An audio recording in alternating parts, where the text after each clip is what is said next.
Hello, and thank you for joining us for this fifth day of the sixth Mission Innovation Ministerial. And I also like to thank Chile and the Ministry of Energy for hosting this year's ministerial. My name is Vanessa Chan, and I'm the Chief Commercialization Officer at the U.S. Department of Energy. In this role, I also serve as the Director of the Office of Technology Transitions, where our mission is to expand the commercial impact of the research investments of the department. As such, we're responsible for overseeing delivery of the DOE strategic goals for technology commercialization, which entails streamlining access to DOE's national labs and fostering partnerships with the private sector to move solutions to market. I'm thrilled to be in this role, having spent the past few decades helping to commercialize technologies around a wide range of ecosystems, from big private companies to startups to academia. As such, I am thrilled about today's panel, which is on navigating the innovation labyrinth. We're going to hold a conversation on the long and difficult journey of commercialization, one which often begins with an idea to lab bench, and hopefully ends with a technology that changes our world for the better. As you all know, innovators face significantly different challenges along this journey. And if we're to be successful in the fight against climate change, we must play an important role in shepherding them towards success. I'm thrilled to have with us today two people who have been experts at navigating the complex innovation maze. Jamie Hinman, CTO of Deere & Company, and Robin Milliken, Director of U.S. Policy and Advocacy at Breakthrough Energy. I'd like to welcome each of them to share their backgrounds and why innovation is important to them. Jamie, why don't you start? All right, thanks, Vanessa, and it's my pleasure to be here today. I'm really looking forward to the opportunity to do the virtual fireside chat, and I love the mental imagery of this idea of the innovation labyrinth. I love what that conjures up. I think it speaks to the problem really well. So my name is Jamie Hyman. I've been with John Deere for 25 years. I've been very fortunate to have worked for the company for quite a period of time. I've worked on both the construction as well as the forestry and agricultural parts of our business. And I get up in the morning to develop solutions for our customers. Most of my career has been in product development. But that's really what gets me going in the mornings and what keeps me coming to work every day. And I love developing those solutions and seeing them impact our customers in their businesses to make them more profitable and more sustainable. And I currently have the great honor to serve the company in the position of Chief Technology Officer, and I'm really looking forward to the conversation today. Vanessa? Perfect. Robin, can you introduce yourself? Absolutely. Thanks, Vanessa. Well, first of all, I'm delighted to be here and to be part of this sixth Mission Innovation Ministerial. Breakthrough Energy and our founder, Bill Gates, have been deeply involved with mission innovation since the beginning. And it's really amazing to see how much it's grown and evolved over the past 6 years. In the way of background, for those of you who don't know us, Breakthrough Energy is an organization that was really founded and built around the idea that we need to innovate both quickly and at sufficient scale to get to net zero by 2050. To do that, we'll need technology, markets, and policy to all come together to achieve that goal. At Breakthrough, we're building exciting new programs that tackle barriers at each stage of the life cycle of innovation, from research up to commercialization, working with governments around the world, including those involved at mission innovation. At Breakthrough Energy, I lead our work that is focused on clean energy innovation policy in the United States, working deeply with people like you, Vanessa, at the Department of Energy and elsewhere to ensure that we increase our ambition and ensure that we're focusing on the most important challenges ahead of us. I'm personally very passionate about the mission because innovation is a very positive force that I believe has the ability to unite us and bring out the best in us. We saw this in action recently on the U.S. side when in December, the U.S. Congress passed a sweeping bill to increase funding for clean energy technologies, which was the biggest in almost 15 years, despite the very polarized environment where it can often be difficult to do anything. One also has to think about leveraging the strengths of both government and companies that ultimately have to commercialize technology, which is why I'm very excited to join this panel today with you, Vanessa and Jamie, because it'll be very interesting to hear from you what you think the greatest challenges and opportunities are that lie ahead of us. Thanks. So Jamie, I like the way you kind of had a visual around this innovation labyrinth and all of us are trying to navigate around it. And, Robin, the breakthrough agenda is a really ambitious one, right? In order to help the planet reach zero carbon emissions through innovation. And that is not an easy feat because that's a big problem. So what are some of the biggest challenges that you see to navigate these really complicated ecosystems? And what is Breakthrough doing to actually address these challenges? Well, fundamentally, I think when you boil it down, the biggest challenge is that we're talking about transforming the entire physical economy.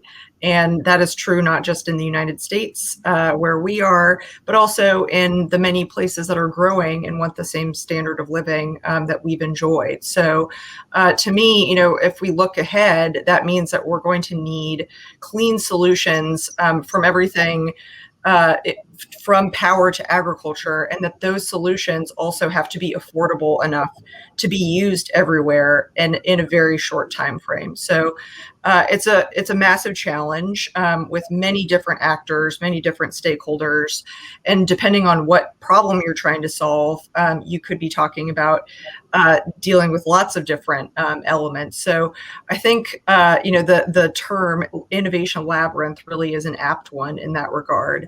Our approach at Breakthrough Energy, recognizing all of the different facets of the problem, is to really think about this in an integrated way. To us, it's a three-legged stool where you have to tackle policy, markets, and technology together, or else it doesn't work. For technology, we have programs at Breakthrough Energy, like our Fellows program, that are really focused on providing support and giving a runway to early stage innovators so that they can get access to resources and facilities to help them turn what might be a really great, promising idea into a useful product or company.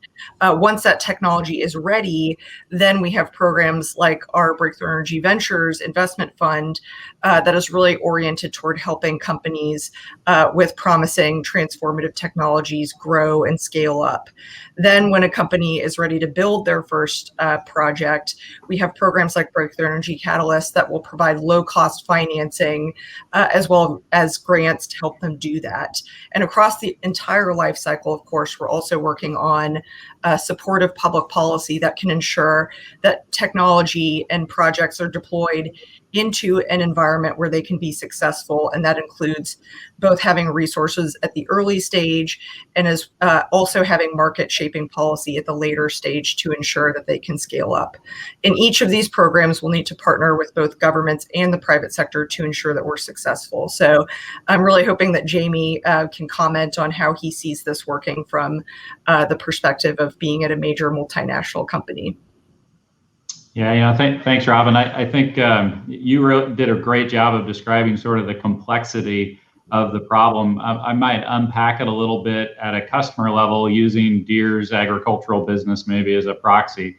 And if we think about growers in the agricultural space, customers of Deere equipment and sort of what stands in their way from making their operations more sustainable, it really involves often a need for customized and tailored solutions to their individual operations. Said differently, the solution that we might offer for a grower in a corn or soybean rotation in the Midwest part of the United States is very different than the solution that needs to be offered for a small claims holder in India or in Africa, as an example. The technology, the price point, what's important to that grower, and how that technology can improve their business is all different, and it's different based upon the application. It's different based upon the geography. One thing that's not different is their desire to be sustainable. Every farmer depends upon the land. They know they depend upon the land, and they want to make sure that they take care of what is their most valuable resource.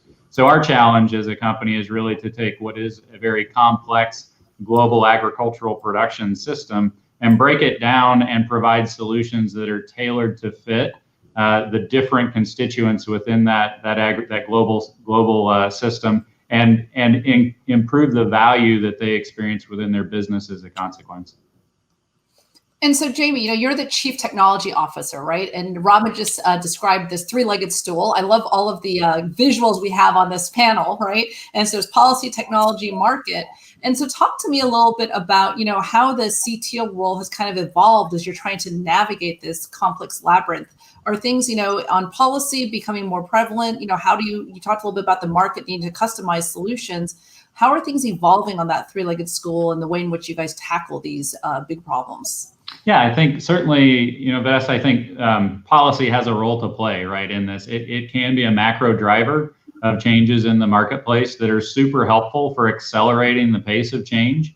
It provides I would say a sense of comfort and a bit of a support network for the industries that need to go through this transformation. And it's a vital piece of I think the total puzzle of enacting change in this space that makes it just makes it tractable for both the market and for the providers of the solutions to that market.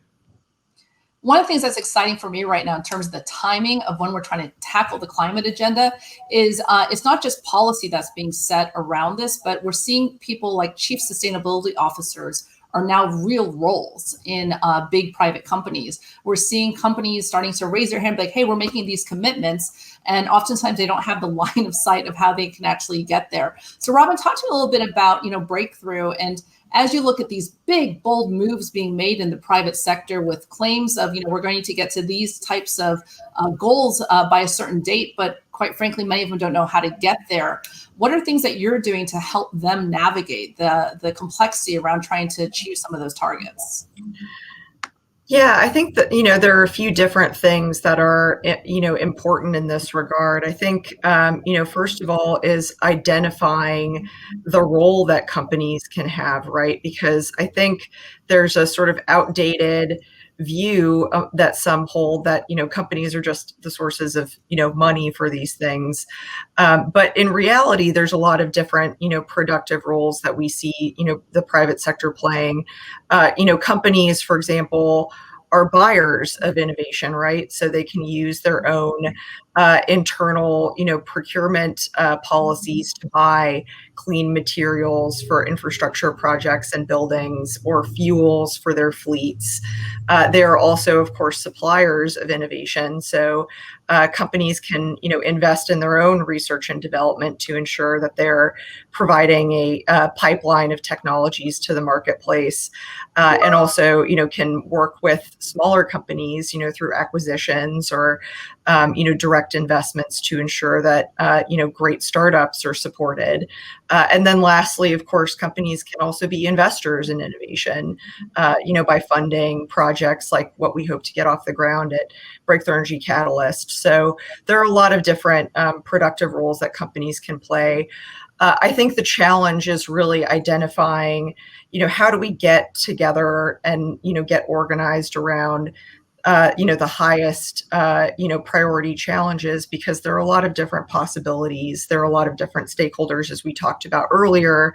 So, what we hope to do at Breakthrough Energy is really provide an organizing framework around what do we need to focus on. So we have this concept called the green premium, that is essentially the difference between an incumbent, carbon emitting product and a clean alternative. And Mr. Gates, who pioneered this concept, really thinks about it as a useful mental model for understanding how close or far away we are from having a clean alternative. So we're hoping to provide that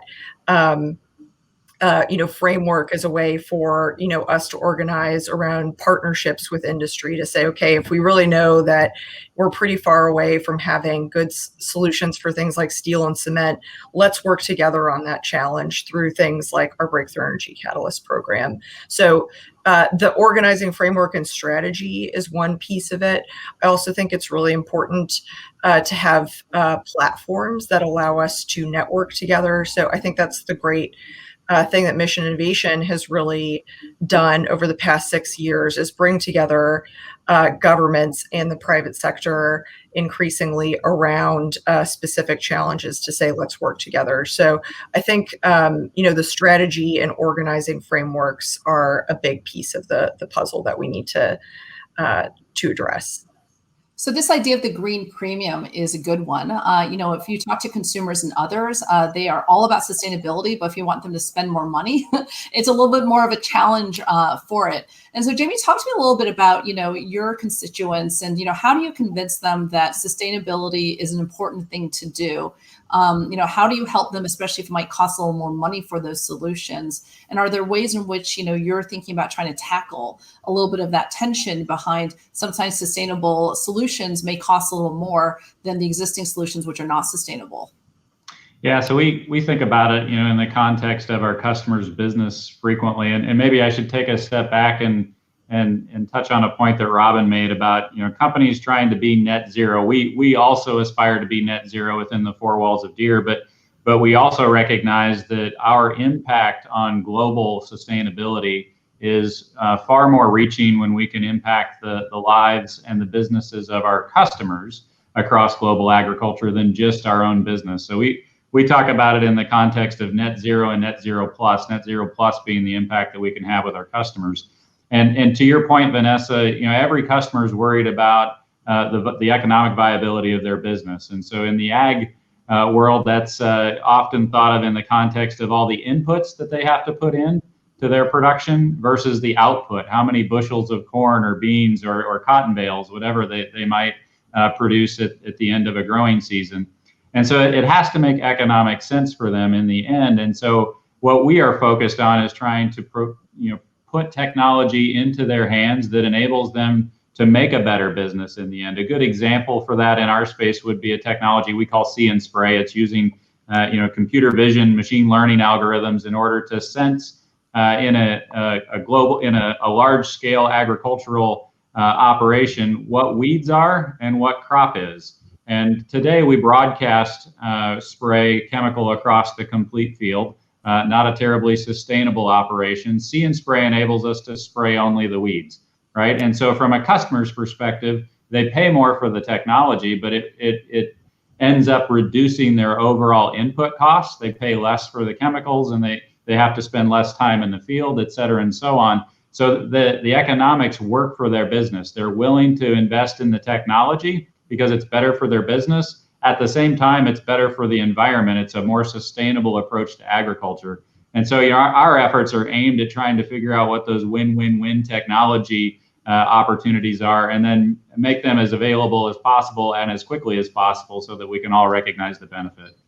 I love that approach because I think oftentimes people just focus on the technology and the cost of it instead of the entire ecosystem costs, right? So if you're looking at the end-to-end solution and really asking yourself, what does this mean for the business model of the farmer? That is a better way to be thinking about it. And to your point, Jamie, there's nothing more important than the land that we're farming. So if you can help your customers, then we absolutely be helping to drive towards sustainability. One of the things that's interesting is, climate is a global phenomenon, right? And, it's not such that, if you are doing things in the US, it stays in the US, it affects the entire globe. And anyone who's taken middle school science knows that, that is absolutely true, right? So Robin, as you look at breakthroughs in mission to get to zero carbon by 2050 while ensuring access to clean, affordable energy, how do you tackle navigating different countries and environments that have different cultures, different approaches, recognizing that anything is done in one country is going to affect the entire global system? Yeah, Vanessa, I think you really hit the nail on the head there in that we are dealing with a global problem, and what every country does matters in that overall effort. And yet at the same time, every country is very different and every market is very different. At the macro level, of course, you have different socioeconomic statuses, different resource mixes, different geopolitical concerns. And then, of course, if you're thinking about investing, in a given place, you have to think about the market and the regulatory environment in a very deep way. So our approach is sort of a variant on what Jamie was describing in terms of, trying to understand the customer. We are really trying to, meet, countries and governments where they're at, in terms of what they're ready to do. I think the key there, for us is really having local partners or, building the capacity locally, to work in a place, because you need people who understand the landscape, the players, and the political and socioeconomic context in which you're trying to operate, again, which can be very different country to country.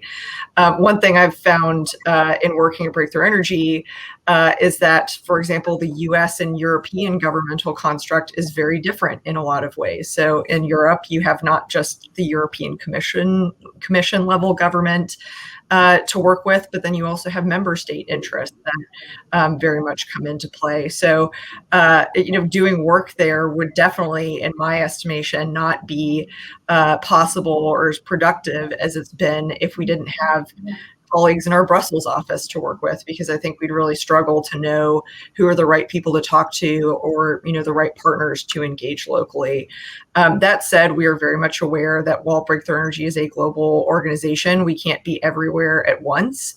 And again, that's where I think multilateral forums like Mission Innovation are so critical in our view, because what it does is it brings all the actors together in an organized way to really reduce the friction and complexity that happens when you are trying to tackle all of these very hard problems. And there are, dozens or, in some cases, hundreds of different stakeholders. So our hope is that, Mission Innovation can continue to be a place that companies, investors, philanthropy, and governments can come together to discuss integrated strategies around decarbonization, and then can help network players who may want to work together on specific problems in specific, places. So, we're hoping, of course, that we can do that in a much more fulsome way to cooperate in areas like technology innovation. I'll also say, though, I think, while Mission Innovation is, designed and built for purpose to do that, I also see a lot of need to cooperate in areas around things like regulation and standards to ensure that there's more, sort of seamless diffusion of innovation across borders. So a few, ideas there, but, to come back to your original question, there's a lot of heterogeneity, and therefore I think the big takeaway is you need a tailored approach that, meets your customer where they're at. That totally makes sense. And I'm wondering, Jamie, if that resonates with you, because if you take a look at John Deere, one of the things I admire about you is you started your roots in the heart of America, but you're really trying to tackle ag at a global level. And so it ranges from work that you're doing very sophisticated farmers in the Midwest to tiny, tiny farms in Nigeria where many farmers are struggling. So how do you navigate these really different ecosystems, right? And it's not even just policy, but it's even fundamentally how they do farming is really different. Yeah, it's a great question, and you're exactly right. Our customer needs, if you look at Brazilian farmers in the Cerrados broadacre farming, the Midwestern corn and soy rotation farmers, Western Canada and Australia with small grains, the list goes on. The variety that we deal with is tremendous, and the economic situation for each grower is very different depending upon where they're at geographically, what their crop production system is, and how mature their organization and their business is. And you probably expect this, but I'm going to give you a technology answer. Like, I really do believe that technology is the answer here, because the pace of technology, the speed at which technology is coming at us today, I think is part of the solution to that problem. It allows us to tailor solutions as are appropriate to different regions, to different customers with different needs. I'll give you an example. We introduced GPS guidance in agriculture almost 20 years ago now in the US market, followed soon in the European market. And it was a relatively expensive technology purchase for a grower, but they were attracted to it because the value proposition for them was real. It resulted in less waste in their operation, certainly a better quality of life for the farmer, much less stress in daily operation. But it was never a technology that was necessarily in the right price range for a grower in India or a grower in Africa or in China. And if you fast forward 20 years, the pace of that technology change has accelerated. Today the cost of that technology is much, much lower. And it's beginning to be interesting for it to enter into some of these markets that previously were just not in a location to accept the pricing associated with the technology or the cost of the technology. That pace, Vanessa, is quickening. Like, it's just happening on an accelerated time schedule with lots of different tech as compute power increases, both onboard and offboard machines, as global connectivity improves drastically in every corner of the globe. The technology that we can bring to bear in the agricultural case is immense, and it applies not just to the Midwestern high technology farmer anymore, but it can apply globally, right where an individual grower might sit, whether it be Africa, India, China, Brazil, doesn't matter. It's coming, and it's coming rapidly. So, that's a good point, which is the evolution of technology and the role it's playing. But, we can look at some countries, they just don't have the access that we do. Like even basic Wi-Fi, right, is not going to be uniform across different countries. So what needs to be done to ensure that globally we are setting up countries for success, especially as technology is playing more of a role? Are we starting to widen the gap between the haves and have-nots? Because of the fact that technology is playing such a role? And are there things that, Robin, you've seen, or Jamie, that you guys are doing to help narrow that gap? Because to your point, technology is absolutely at the center of everything that we're doing. Yeah, maybe I can start, and Robin, you can tag on. I think the answer is that there are certain foundational pieces of tech that we as a society need to support building out. And connectivity is, I think, the poster child for that. It doesn't just benefit agriculture, by the way. Connectivity in rural location benefits anybody who lives in those locations. Their quality of life improves. They have access to medical care and access to education, and all sorts of great things happen as a consequence of that. But along with it comes this benefit of connecting growers in an agricultural setting so that they can make better decisions for their farm that are result in more sustainable outcomes. And I think as society, we have an obligation to identify what those technology backbones are that are just part of the infrastructure. And I'll even use the term global infrastructure. And then each individual location has a responsibility to make sure that we invest in those globally to build out that infrastructure so that we can take advantage of the technology that I talked about. And Robin, what about you? You've seen? I think what the point Jamie just made is really interesting in that, there's obviously a lot that can be done in rural agricultural economies to do precision agriculture, for example. But as a prerequisite to do that, if you're going to try and hook up all of these sensors and have access to that data, you also have to have access to the internet. So there are all these kind of fundamental prerequisites that you need to address before you get to the, okay, well, what is the next level up from there phase? So I think it's an incredibly interesting topic because Mr. Gates in his book writes about the fact that he came to be interested in climate and energy really through an energy access lens, because through his work with the Bill and Melinda Gates Foundation, they are very much concerned about, how do you address the fact that, almost 1 billion people, or at least up until recently 1 billion, I think now it's 750 million, something around there. That many people not having access to electricity is a huge issue in terms of, human well-being and the ability to be, to live a prosperous and, healthy life. So he got interested in it from that angle, but then realized, well, it's, important as we are providing energy access to ensure that the energy sources that we're using are cleaner, because we know most of the future emissions growth that, we expect, to come will come from places that are developing. And again, places that, will want the same standard of living we do, and rightfully so. So it is something that we're thinking deeply about. I think, to me, the most important factor is cost, right? These places have to be able to use clean solutions. We can't expect that, they'll be able to widely adopt things that are still fairly expensive. So, we think there is a big role for places like the United States to play in really driving the early innovation to bring the cost of the green premium down such that new technology can be used in places like India that are developing. So that we think is a critical piece of the puzzle.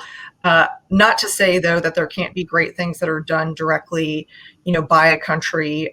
We've seen, in Mexico, for example, one of the members of Mission Innovation, they've really made a big, ambitious commitment to invest in research and development within their country. So, we want to support both the sort of innovate in places like the United States and then diffuse technology model, and then also, work with governments around the world to, help them use their own resources and capacity to innovate as well.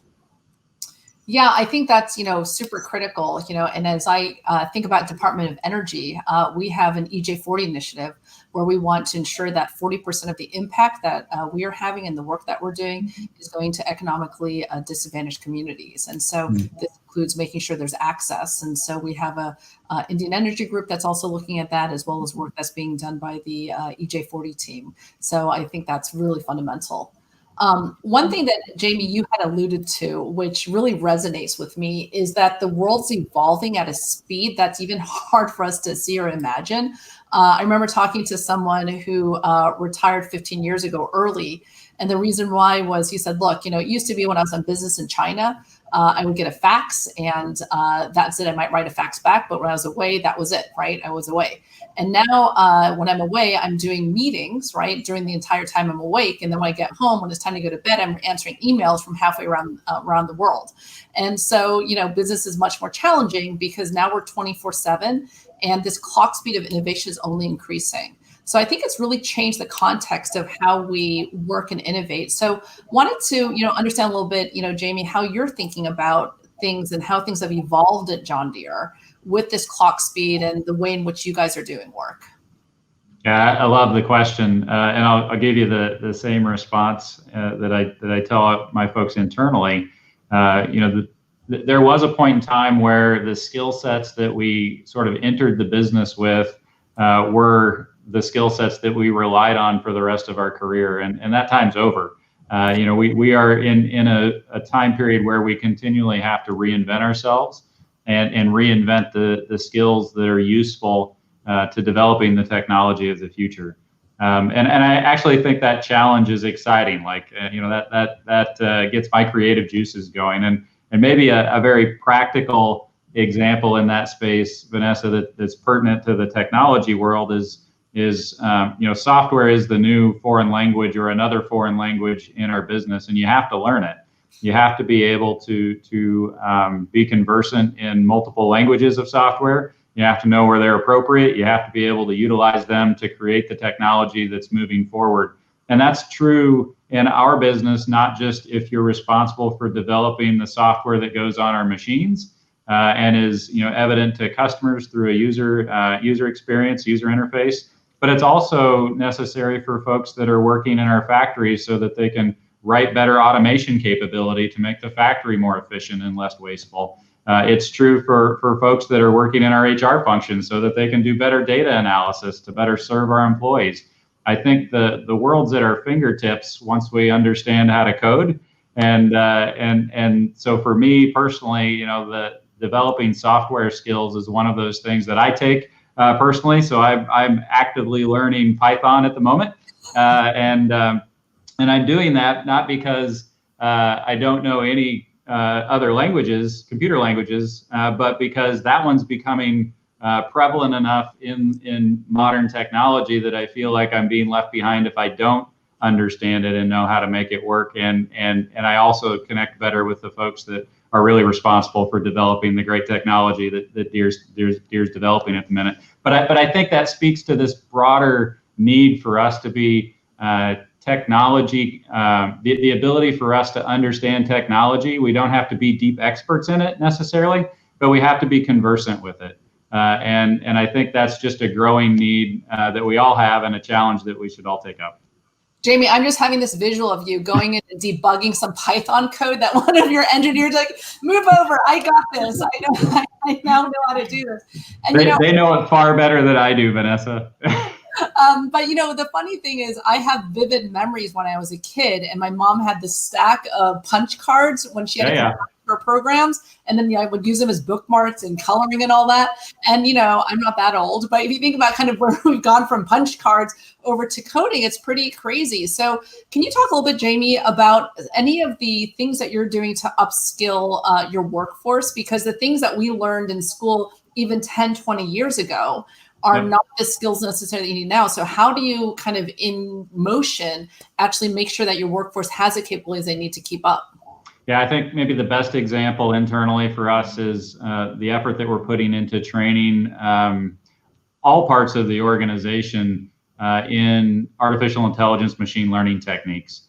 And so, that's we're taking the approach of a need to democratize the technology. So we want people to be able to utilize AI and ML wherever they might sit in whatever capacity they might serve, because the power of those advanced algorithms is that they can be applied in multiple use cases across multiple functions within our organization, not just in an end customer use case, but also internally.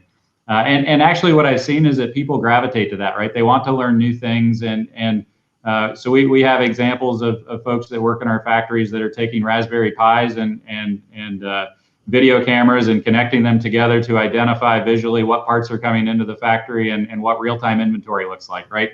That's awesome. And they would never have done that 2 or 3 or 4 years ago because the algorithms weren't democratized, the hardware wasn't available to do it. And today, it's a present reality. Yeah, and I love this idea where, the democratization of education. I personally have had to go onto different sites to understand how they now teach multiplication, because they're doing it in a completely different way. And so, you can go and learn anything if you've got access to the internet, which I think is really, really exciting. Robin, talk to me a little bit about things that you've seen around ways that, across the globe, people are upskilling capabilities and really getting people prepared for the workforce. Because I think the traditional way of doing education, which is go take some tests and get A's in those, perfect SAT scores, and then off you go, is not really the reality of how one is successful. So are there models that you've seen around workforce development that you think are really preparing people on the fly to be prepared for this world that we're in right now?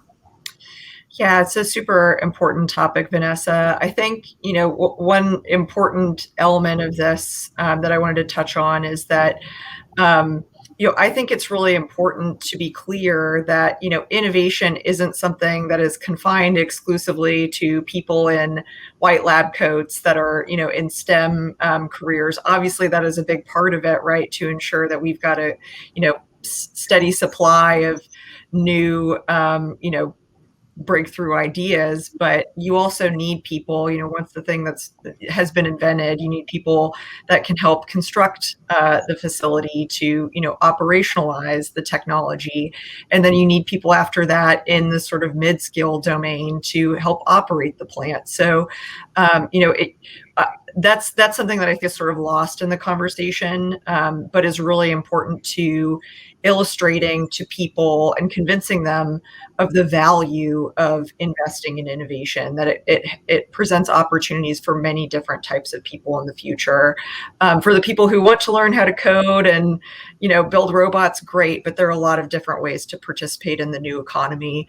In terms of good models, Vanessa, that's a really good question. I think, one interesting model to me that is really, I think, much more of a thing in places like Europe than it is in the United States that I think needs to change is apprenticeships, right? Really giving people hands-on skills-based training and experience with new technologies. So I would love to see, and I know this isn't, something Secretary Granholm really cares about, us having a much more robust apprenticeship program around clean energy technologies that pulls in people from community colleges or historically Black colleges and universities, minority serving institutions, and helps them get hands-on experience with the things that we know are going to be very important, to our economy in the future. So just a few thoughts off the top of my head. No, that's great. And I lived in Germany for a few years and totally agree on that. Apprenticeship model is really different in Europe than it is here. And us being very deliberate around how we do some of that workforce training, I think is really, really critical. Jamie, is there anything that you guys have done in John Deere in terms of how you evolved hiring or the kinds of people that you're bringing in, given the way that the workforce is evolving? Yeah, we have started doing more apprenticeship programs, tying into the point that Robin made, and starting with younger people in the communities that we happen to have large facilities with. I think establishing that bond, and sometimes it starts with a STEM experience, right, in a school environment, that often turns into, hey, I don't want to be an engineer, but I would love to go help John Deere create products in some other way. And so taking advantage of that and harnessing that innovation potential, I couldn't agree with Robin more. Like, innovation happens everywhere and sometimes in the places we least expect, right? Bicycle mechanics creating an airplane would be a great example, right? We really want to tap into that into the local communities that we serve and that we have operations in. And so that apprenticeship program, I think, is a really good way to attract talent early and to give them a purpose so they can see what that might look like as a career in the future, right? Even at a fairly young age, I think is really powerful. The other thing that we've done is really increased our footprint in and around, four-year educational institutions. The universities in the United States are a good example.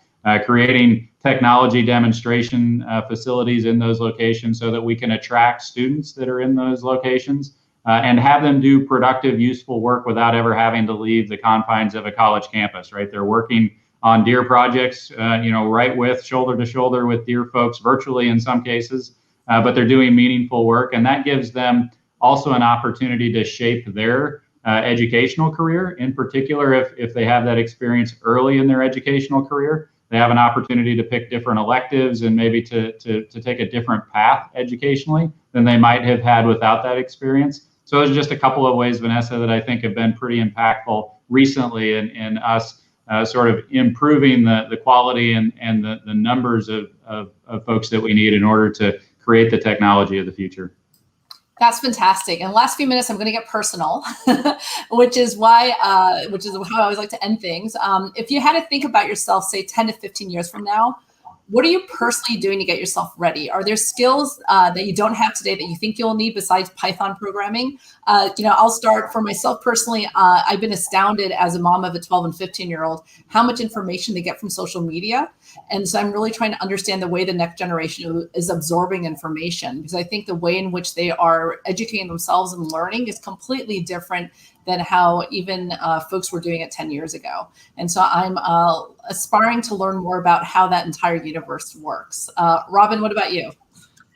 I think the media, piece is really important, Vanessa. Our, digital team has actually been teaching me how to effectively use Twitter. I was not aware until recently that there's a whole strategy around how to be a good communicator on Twitter, and that's obviously the preferred medium of choice for a lot of us folks here in DC. So I think that's a really good one. A couple things come to mind that I've been thinking about and working on. One of the really nice things about working somewhere like Breakthrough Energy is we're really thinking about this problem, of climate change in an integrated way. As I talked about earlier, thinking about technology markets and policy together. I obviously come from a policy background, but you do need to understand, some elements of finance and technology to understand, for example, what policies are needed in, the climate space. And I would argue, the opposite is true as well, that, finance and technology experts are starting to think much more deeply about policy as well. So it's just important to understand the problem overall. So, I'm eyes wide open that I will never be a finance expert, but I've really, enjoyed learning about that aspect of the problem. Another area that I've been doing a lot more thinking about is this area around emerging markets. As we discussed, this is where most of the future growth is going to happen, both in terms of emissions, but also in terms of just overall, opportunity. So, thinking about how we can be successful in partnering in places like, India or Chile, places that, are really trying to, step their game up on innovation and want to be leaders in this space. So that's another, area where I've started thinking about, okay, from a US perspective, how can we get more engaged in technology cooperation, cooperating on standards and regulation, working together, on, programs like Breakthrough Energy Catalyst. So that's another, area that I just think is so critical because, on the US side, we often think about domestic innovation, sort of in a vacuum, but it is deeply interconnected with the global problem. So, I think it's a really great question. I will, think about taking up Python, but no, no aspirations to actually be successful there. It definitely takes a certain type of personality and definitely a lot of patience to excel at that. So Jamie, besides Python, I'm sure you're a man of many interests. What else are you pushing yourself on for the next? I'm excited to send Robin a hacker rank test. See how she does. No, so there's just what my answer was pretty simple, Vanessa. I think COVID let the genie out of the bottle from a virtual work perspective. And so, if I sort of forecast and vision cast maybe 10 years in the future, I think remote work, like this virtual conversation that we just had, is probably, I don't know that it will take the form of sort of this 2D experience, right, with videos. I think it might actually be more holographic and more engaging and immersive in the future. And I think as I think about that, I think about the impact that could have from a Deere perspective with our customers. And could we have more of a presence in the equipment? Should we have more of a presence in the equipment virtually? We being Deere or the dealer? And what does that sort of user experience look like moving forward? And you can kind of let your mind wander with that. My brain immediately goes to tractors and Deere equipment, but it's really how are humans going to engage with anything in the future once it's connected and is sort of a system of systems. So Jamie, having this visual of a little hologram of you on a dashboard on your tractor doing like Python integration as they're driving. They'd find somebody much more photogenic than me to put there, trust me.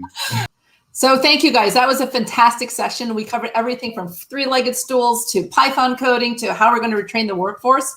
I'm really excited about this conversation and the continued conversations that Mission Innovation is driving. So thanks to both of you. And I'm going to get cracking on coding right now.